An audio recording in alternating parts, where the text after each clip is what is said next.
मंगलमय मंगलकरण वीतराग विज्ञान नमो ताहि जाते भय अरहंतादि महान जो विद्यादि सागर सुधी जो विद्यादि सागर सुधी गुरु है हितैषी शुद्धात्म में निरत नित्य हितोपदेशी वे पाप ग्रीष्म ऋतु में जल है सयानी पूजोने सतत केवल ज्ञान पाने पूजोने सतत केवल ज्ञान पाने। बोलिए भगवान महावीर स्वामी की, अहिंसा धर्म की, आचार्य गुरुवर विद्यासागर मुनि महाराज की।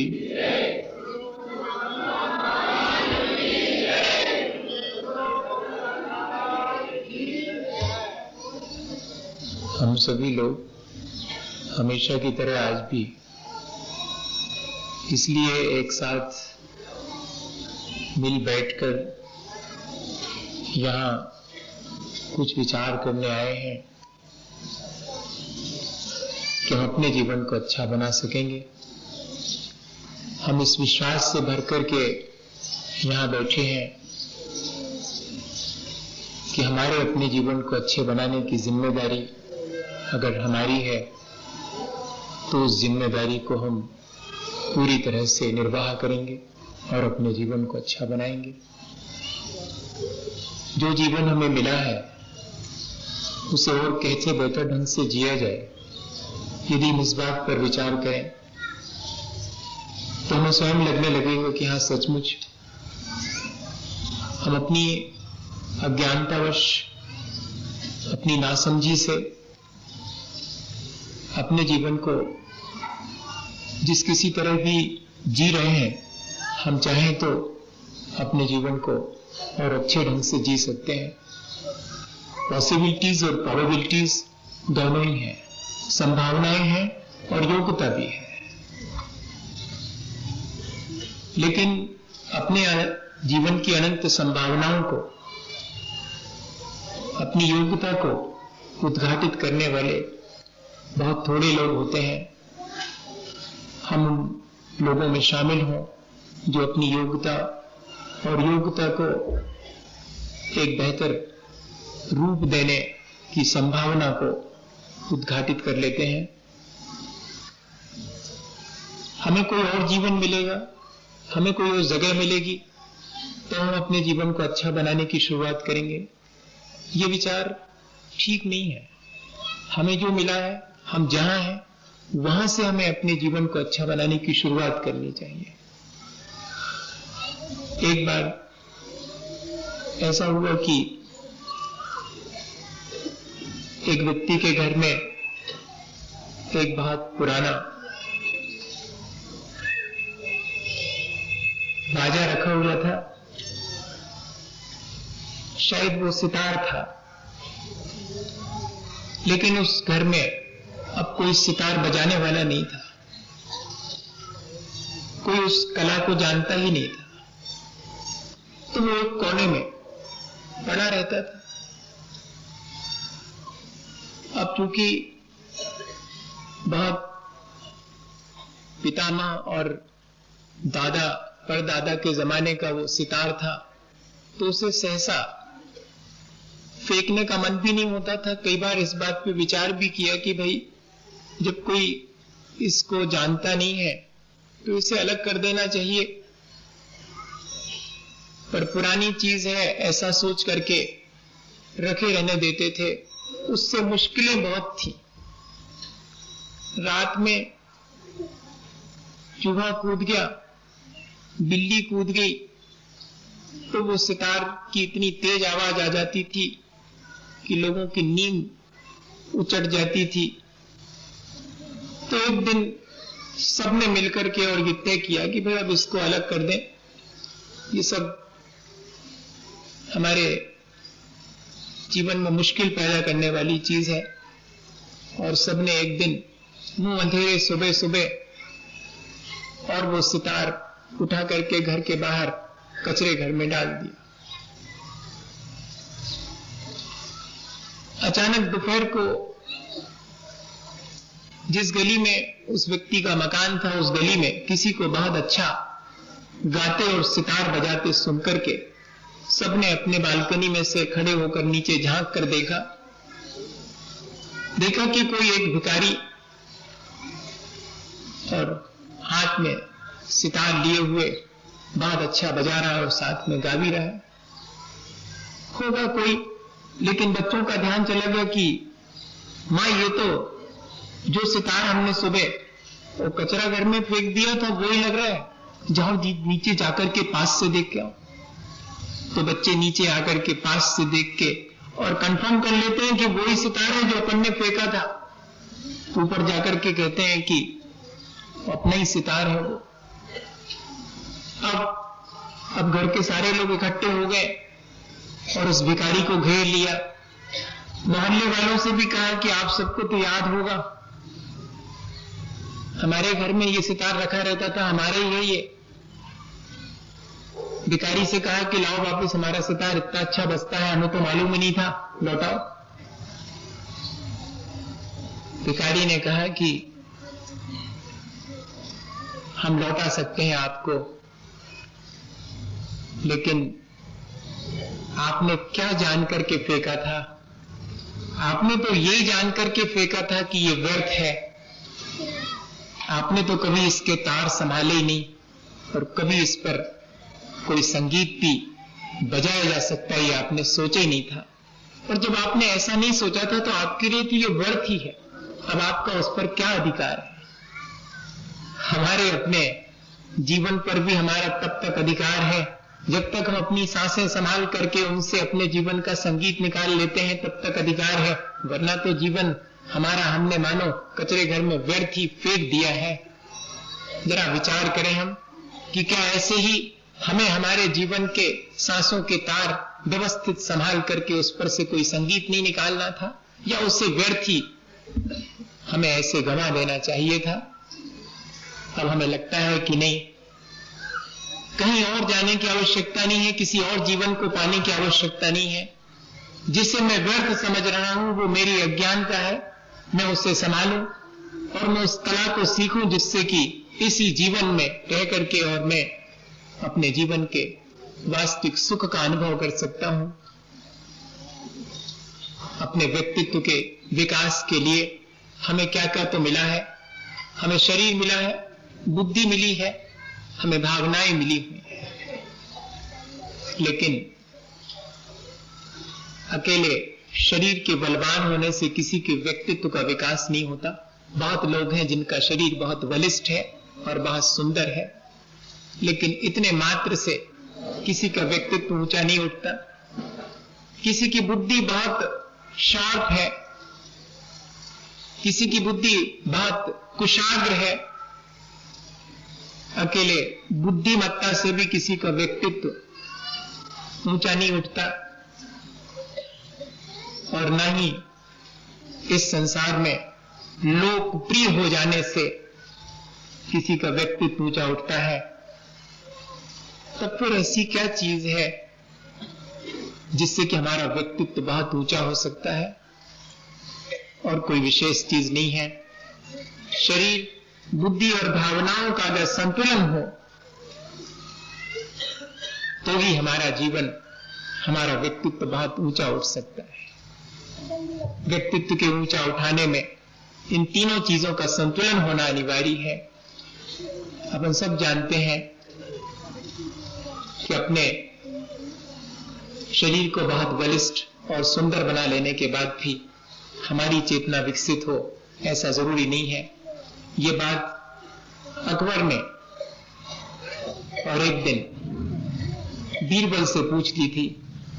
बीरबल का रूप रंग उतना अच्छा नहीं था। दरबारी लोग सभी उनका अपमान करने के लिए हमेशा किसी न किसी अवसर की तलाश में रहा करते थे। तो एक दिन पूछ ही लिया अकबर ने कि बीरबल, व्यक्ति का व्यक्तित्व उसके रूप रंग से जाना जाता है, उसकी बुद्धिमत्ता या लोकप्रियता से जाना जाता है, या कुछ और है जिससे किसी का व्यक्तित्व जाना जाता है? बीरबल ने कहा कि समय आने पर बता दूंगा मैं। और एक दिन ऐसा हुआ कि गर्मी के समय में राजा को प्यास लगी। बीरबल ने फौरन आदेश दिया कि महाराज को पानी पिलाया जाए। एक बहुत सुंदर सा सोने का घड़ा जिसमें हीरे जवाहरात जड़े हुए हैं लाया गया और उसमें से राजा साहब को पानी दिया गया। इतना गर्म पानी, भरा तो सोने के कलश में है, हीरे जवाहरात जड़े हुए हैं, लेकिन गर्मी के दिन में उसमें रखा हुआ पानी अत्यंत गर्म और पिया ही नहीं जा रहा। राजा ने कहा कि ये कैसा जल है? महाराज, जल तो जैसा है वैसा ही है, पहले देखिए तो कितना सुंदर घड़ा है, सोने का बना हुआ है, हीरे जवाहरात लगे हुए हैं, इसका तो पानी अच्छा होना ही चाहिए। राजा ने कहा, नहीं बीरबल, ये तो पीने के योग भी नहीं है, दूसरा पानी ला। दूसरा पानी लेकर के आए। राजा ने पिया तो बहुत अच्छा लगा, ठंडा भी था, स्वादिष्ट था, सौंधी सौंधी गंध आ रही थी। राजा ने कहा कि ये जल तो बहुत अच्छा लगा, किस घड़े में से लाए? बीरबल ने कहा कि क्या देखना पसंद करेंगे आप? हाँ, दिखाओ घड़े को। वो तो देखने लायक था ही नहीं, काले काले से रंग का था, मिट्टी का था, उसकी कोई खास कीमत भी नहीं थी। अच्छा, तो इस घड़े से लाए हो ये पानी, लेकिन पानी तो इसका बहुत मीठा और बहुत ठंडा है, शीतलता देने वाला है। राजन, आपके प्रश्न का जवाब यही है। सोने का घड़ा कीमती भी है, हीरे जवाहरात जड़े हुए हैं, सुंदर भी है, लेकिन उसमें भरा हुआ जल उपयोगी नहीं है। ऐसा जीवन जो कि बाहर से बहुत सुंदर दिखाई पड़ता हो, बहुत बलवान शरीर को धारण करने वाला व्यक्ति भी क्यों ना हो, लेकिन उसके जीवन का किसी के लिए लाभ ना मिलता हो, तो उसकी वो सुंदरता और उसका वो बल उसके व्यक्तित्व को ऊंचा नहीं उठा सकता। उपयोगिता हमारे जीवन की, हमारे अपने कल्याण और दूसरे के कल्याण के लिए कितनी है, इससे मालूम पड़ेगा कि हमारा व्यक्तित्व कितना समृद्ध है। हमने अपने जीवन को क्या विकसित करने का अपने जीवन से उपयोग लिया है? अपनी सांसों का उपयोग हमने अपने चेतना को विकसित करने और दूसरे के उपकार करने के लिए कभी लिया है? अगर हमने ऐसा किया है तो हमारा व्यक्तित्व बहुत ऊंचा उठ गया है, बहुत कीमती हो गया है। हम लोग वर्तमान में शरीर को बलिष्ठ बनाने या कि बुद्धि को बहुत शार्प बनाने, इनमें तो लगे हुए हैं, या कि फिर अपनी भावनाओं को दूसरे के प्रति कलुषित बनाने में लगे हुए हैं। काश हम अपने शरीर और बुद्धि के साथ साथ अपनी भावनाओं का उपयोग अपने और दूसरे के कल्याण के लिए करें, तो ही हमारा व्यक्तित्व ऊंचा उठ सकता है। वो घटना सब जानते हैं, जब राजा के यहां एक कलाकार 3 एक जैसी मूर्तियां बेचने गया था और तीनों की अलग अलग कीमत देख करके राजा चकित रह गया था कि मूर्तियों की शेप, साइज, कलर, डेकोरेशन सब एक जैसा है, लेकिन इनकी वैल्यूज क्यों अलग अलग है? उनकी वैल्यूज अलग अलग होने का कारण क्या था? बहुत साफ कारण था। एक तार मूर्ति के कान में से डालने पर दूसरे कान से निकल जाता था, दूसरी मूर्ति के कान में से डालने से मुंह में से बाहर निकलता था और तीसरे के कान में डालने पर उसके हृदय में प्रवेश कर जाता था। वैल्यू सबसे ज्यादा किसकी होगी? वैल्यू उसकी है जो अपने जीवन को श्रेष्ठ बनाने के लिए जो चीजें सुनता है उसे अपने हृदय में धारण कर लेता है। सुन करके निकाल देना, चाहे कान से निकाल देना, एक कान से सुन के दूसरे से, या सुन करके मुंह से निकाल देना, इनकी कोई वैल्यू नहीं है। वैल्यू तो है कि हम अपने जीवन के लिए जो चीजें अच्छी मानते हैं उन्हें हम अपने जीवन में स्वयं अपने आचरण में लाएं। तब अपने व्यक्तित्व के विकास के लिए दूसरी चीज हो गई कि हम अपने जीवन को अपने और दूसरे के कल्याण के लिए उपयोग में लाएं और अपने जीवन को ऐसा बनाएं कि जो सचमुच अपने और दूसरे के उपयोग में आ सके। और तीसरी चीज, हम अंधानुकरण से बचें। हम अंधानुकरण ना करें। हमें अपने जीवन को अच्छा बनाना है तो दूसरे के जीवन से प्रेरणा ले सकते हैं। भगवान महावीर स्वामी ने अपना कल्याण किया, वे मुक्त हो गए। उनका मुक्त होना हमारे जीवन को प्रेरणा दे सकता है, लेकिन भगवान महावीर स्वामी हमारी मुक्ति तो नहीं कर सकते। हमें चाहकर कि वे चाहें कि हमें मुक्त कर दें तो ऐसा तो नहीं कर सकते। हम अपने से श्रेष्ठ व्यक्ति का अनुकरण ना करके हम उससे सिर्फ अपने जीवन को अच्छा बनाने की प्रेरणा लें। आज वर्तमान में अंधानुकरण, गतानुगतिकता जिसको कहते हैं संस्कृत में, जैसा देखते हैं अपन आज सभी क्षेत्रों में, चाहे वो लौकिक हो चाहे वो धार्मिक क्षेत्र हो, सभी में यह जो देखा देखी वाली प्रक्रिया है वो बहुत तेजी से बढ़ रही। हम अपना स्वविवेक भी नहीं लगाते अपने व्यक्तित्व को ऊंचा उठाने के लिए। भैया दूसरे के व्यक्तित्व की नकल नहीं की जा सकती, दूसरे के श्रेष्ठ व्यक्तित्व से अपने व्यक्तित्व को ऊंचा उठाने की प्रेरणा तो ली जा सकती है, मैं कहना ये चाह रहा हूं। और आज हम क्योंकि दूसरा ऐसा कर रहा है इसलिए हम भी ऐसा ही करेंगे, ये ऐसा कर रहा है इसलिए ये मैं भी ऐसा ही करूंगा, उनके घर में ये चीजें हैं इसलिए मेरे घर में भी ये होनी चाहिए, उनका बेटा चूंकि कोटा में जाकर के और बंसल में कोचिंग ले रहा है तो मेरा बेटा भी जाना चाहिए। ये सब अंधानुकरण। मेरे अपने व्यक्तित्व को ऊंचा उठाने के लिए मुझे अपनी योग्यता, मेरी अपनी जो प्रोबेबिलिटी है और पॉसिबिलिटीज है, मुझे उनको देखना चाहिए। सर्कमस्टेंसेस क्या है और लोग किस दिशा में जा रहे हैं, मैं सिर्फ उस चीज को जानूं और अपनी उस क्षमता के अनुसार उस रास्ते पर अपने आप को भी ले जाऊं तो अपने जीवन का विकास हो सकता है। देखा देखी कितने दिन तक चलिएगा, दूसरे की वैशाखी लेकर कितने दिन चलिएगा, अपने पैर पर खड़े होना भी तो सीखना पड़ेगा। तो तीसरी चीज, अपने व्यक्तित्व को ऊंचा उठाने के लिए हम जो अपने जीवन को अच्छा बना चुके हैं या बनाने में लगे हैं उनसे प्रेरणा लें और देखा देखी से बचें। और चौथी चीज, जब कहीं भी हमें अपने से कोई अधिक योग्य व्यक्ति दिखाई पड़े तो उससे ईर्ष्या न करें। हम उसके गुणों को सहन नहीं कर पाते हैं, ये हमारी बहुत बड़ी कमजोरी है। जिस व्यक्ति को अपना व्यक्तित्व ऊंचा उठाना है वो हमेशा दूसरे के श्रेष्ठ व्यक्तित्व की प्रशंसा ही करेगा, उससे ईर्ष्या नहीं करेगा, क्योंकि एवरी पर्सन इज यूनिक। यहां हर व्यक्ति अपने आप में बहुत इंडिविजुअल और बहुत कहना चाहिए अद्वितीय है। वी कांट कंपेयर, हम एक दूसरे को कंपेयर नहीं कर सकते। एक अगर किसी नाटक में कोई नायक है तो कोई विदूषक भी है। विदूषक नायक नहीं हो सकता, नायक विदूषक का काम नहीं कर सकता। विदूषक मतलब कॉमेडियन।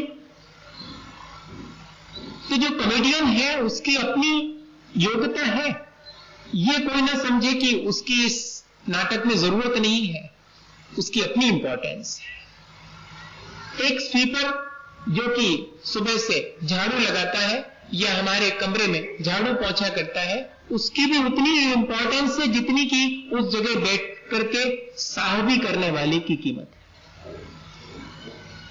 ये व्यक्तित्व को ऊंचा उठाने के लिए हमारे अंदर विचार होना चाहिए।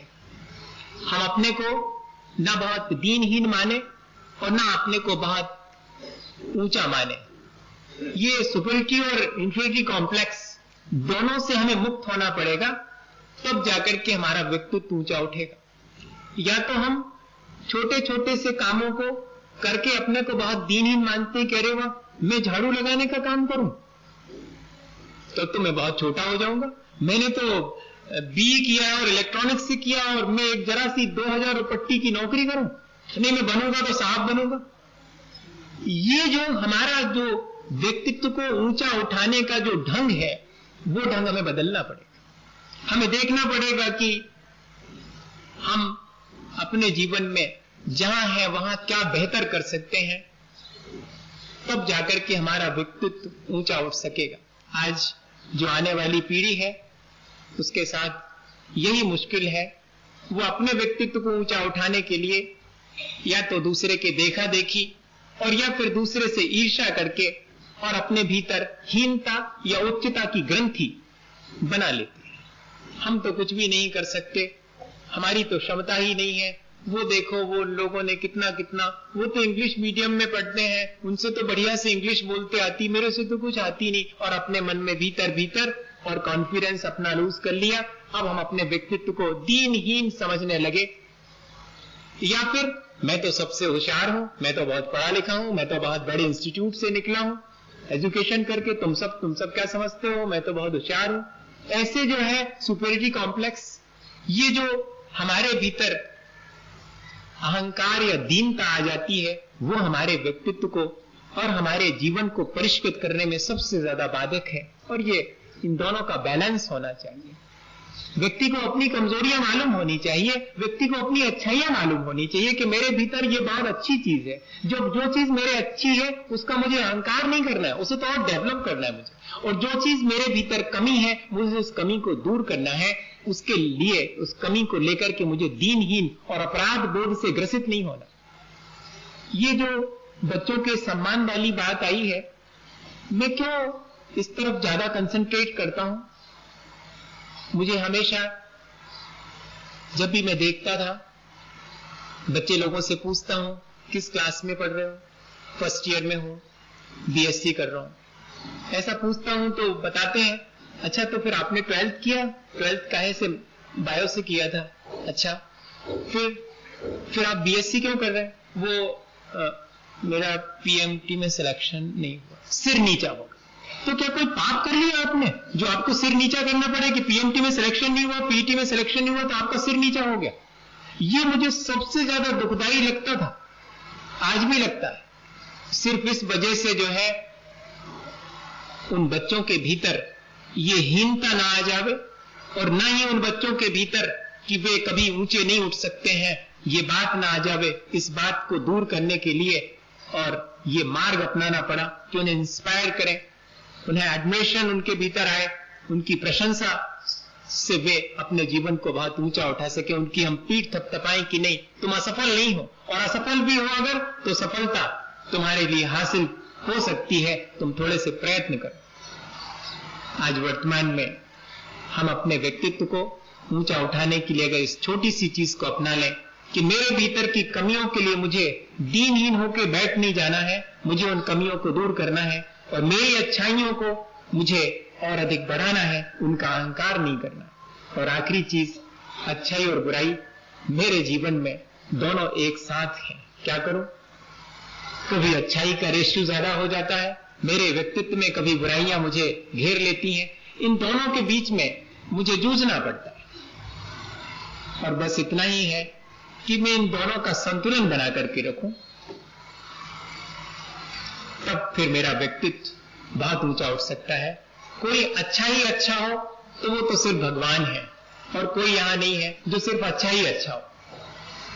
कोई सिर्फ बुरा ही बुरा हो ऐसा भी यहां नहीं है। हमारे आचार्य महाराज हमेशा कहा करते हैं कि भाई किसी गरीब आदमी की झोपड़ी हो, चाहे किसी बड़े आदमी का बहुत बड़ा महल हो, लेकिन आने जाने का एक रास्ता तो सबके यहां होता है।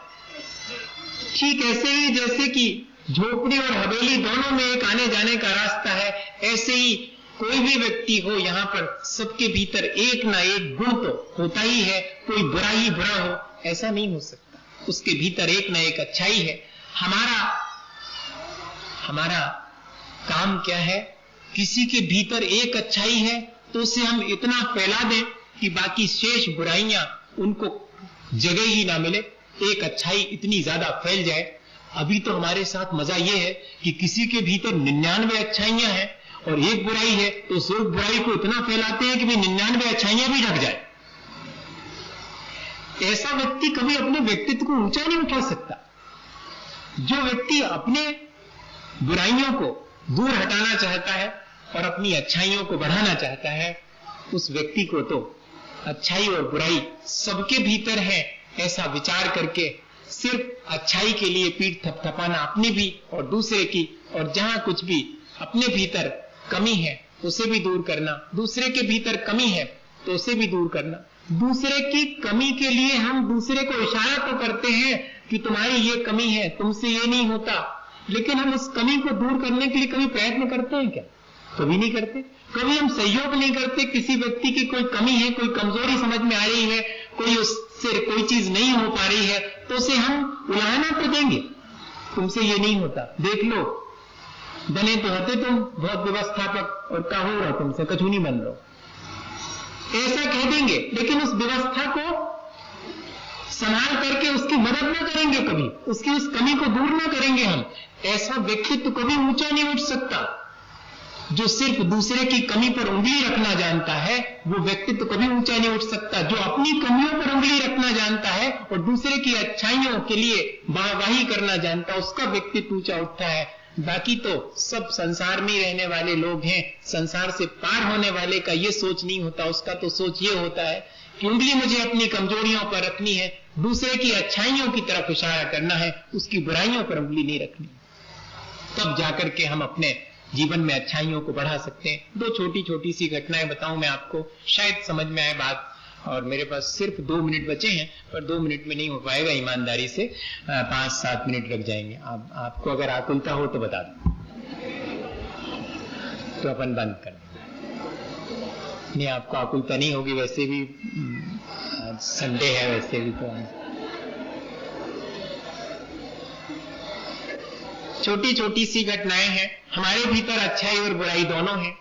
अब सवाल यह है कि हम अच्छाई को बाहर आने का कितना मौका देते हैं और बुराइयों को बाहर आने का कितना मौका देते हैं। ऐसे ही दूसरे के भीतर की अच्छाइयों को बाहर आने का कितना मौका देते हैं और दूसरे के भीतर की बुराइयों को बाहर आने का कितना मौका देते हैं। दोनों जगह लगाना पड़ेगा।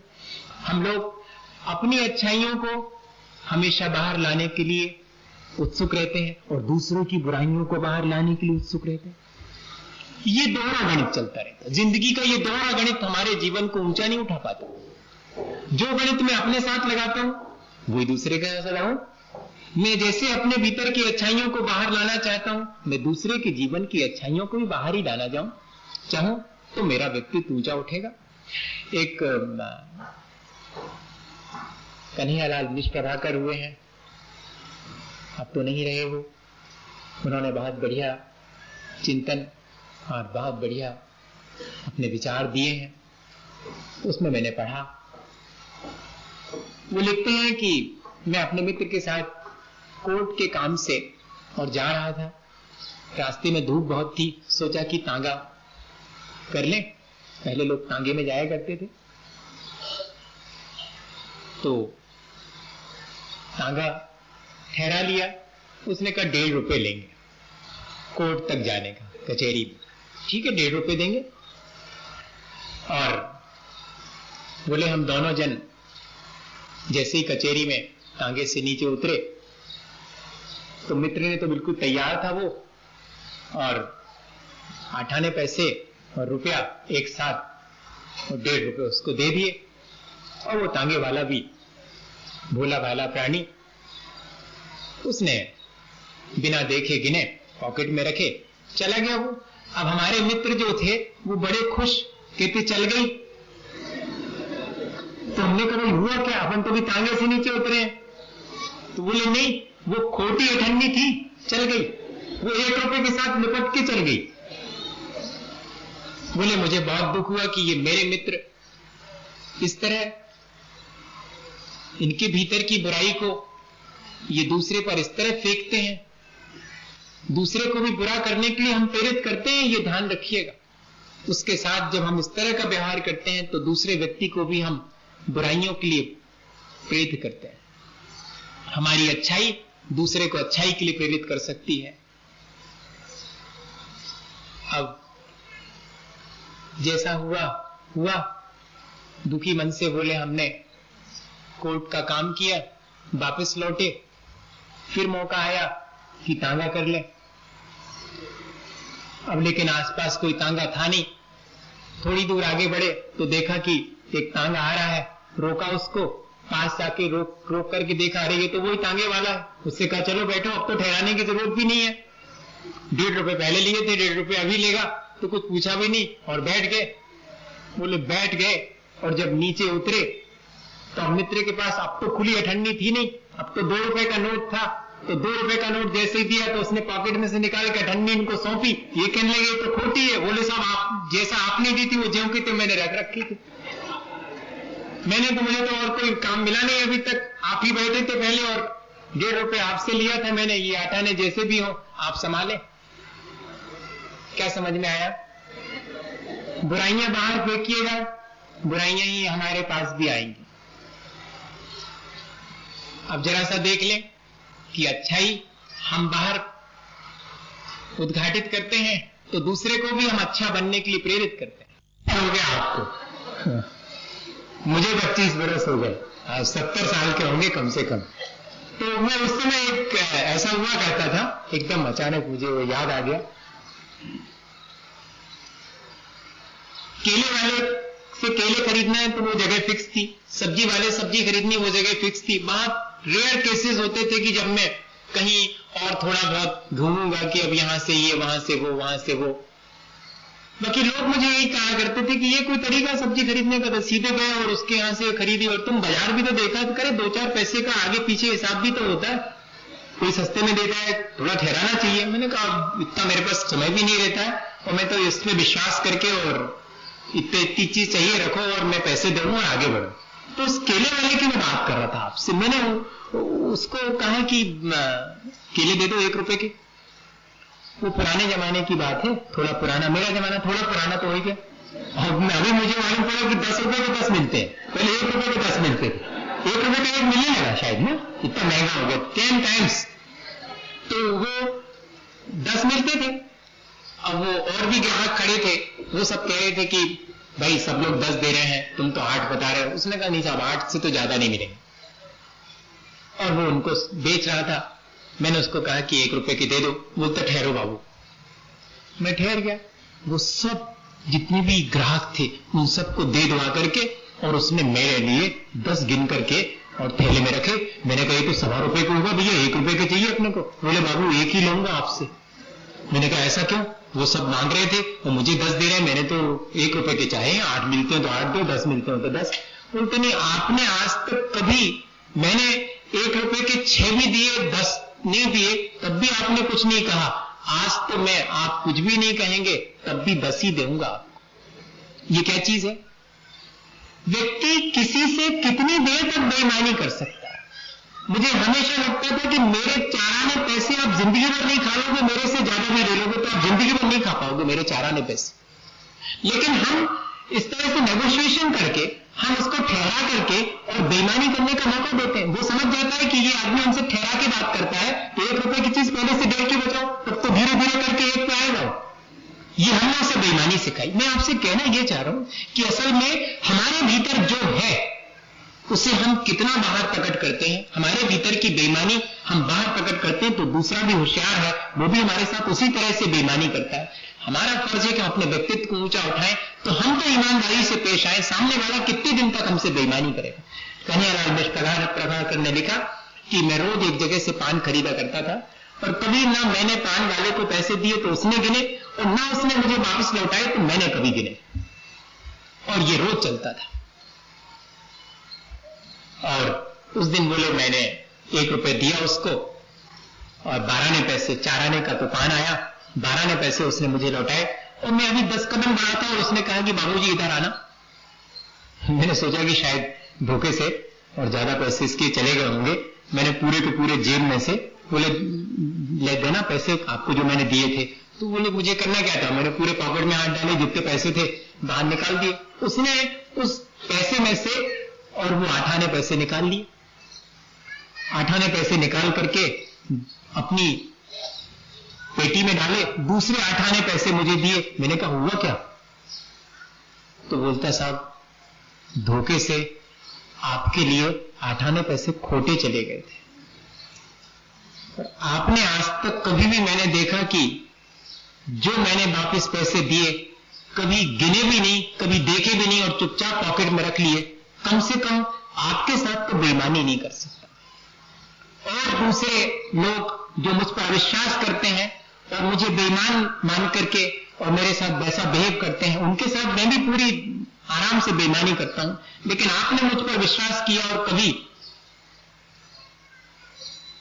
मेरे साथ बेईमानी नहीं की, मैं आपके साथ कैसे कर सकता?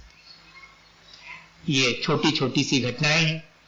मुझे लगता है कि हमारे जीवन में भी ऐसी घटनाएं सैकड़ों घटित होती हैं। हम चाहें तो उनसे शिक्षा लें और देखें कि सबके भीतर अच्छाई और बुराई है, हमारे भीतर भी है। लेकिन हमें हमेशा दूसरे की अच्छाई को हमेशा सम्मान देना चाहिए और अपने भीतर की बुराई को धीरे धीरे निकालते रहने के लिए प्रयत्न करते रहें, तो हमारा व्यक्तित्व सचमुच बहुत ऊंचा उठ सकता है। इसी भावना के साथ कि हम सब ये जो एक जीवन मिला है उसमें अपने जीवन को और बेहतर ढंग से जी करके अपने व्यक्तित्व को ऊंचा उठाएं, इसी भावना के साथ आज अपन नमोकार करते हैं और भावना बातें हैं कि हमें ऐसी सद्बुद्धि मिले कि हमारा जीवन अच्छा बना सके हम।